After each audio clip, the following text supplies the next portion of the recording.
अरे धनगर मामा बघ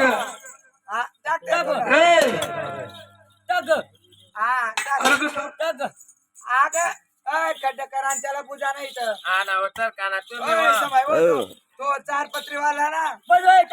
तुले मी तो त्या खड्ड्यामध्ये त्या खड्ड्यामध्ये मृत्यू का करतो तरी थांबलं थांबलं हे थांबना तुम्हाला कळतं का काय झालं अरे तुम्हाला कळतं का हे खत माझ्यासाठी नाही मग ते तुमच्यासाठी अरे जुन्या लोकांचे म्हणजे आपण दुसऱ्याकडे खड्डा केलं ना त्या खड्ड्यामध्ये आपण जातो बरोबर म्हणून मी आहे फुकटाचा चाकर मला कोणी चाकरी ठेवणार का म्हणून धनगर मामा माझ्या देशाला पडला दुष्काळ माझ्या देशाला आपण पडला दुष्काळ झाड झुडपला नाही याला पाला पाला अन्नाचा तुकडा पैसा एवढा झाला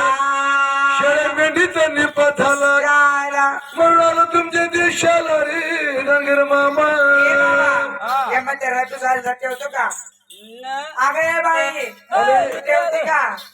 तू ठेवते म्हणते अगं तू ठेवते का काय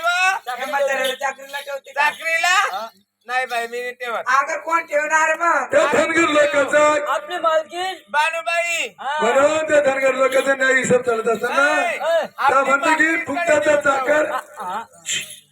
फुकटाचा चाकर आहे मी फुकटाचा चाकर आहे खरा मला खाया प्यायला काय लागतं येण्या धनगरात अरे इकडे काय फुकटाचा साखर आहे मग आपल्या बानूबाईकडे घेऊन जाऊ ना मग काय प्यायचं विचारून घेऊन विचारते का आता नाही हा? पहिले मालकीन कडच असं ना हा चल मग अरे मला हा, काय काय कोणी म्हणतं की मला फुकटाचा चाकर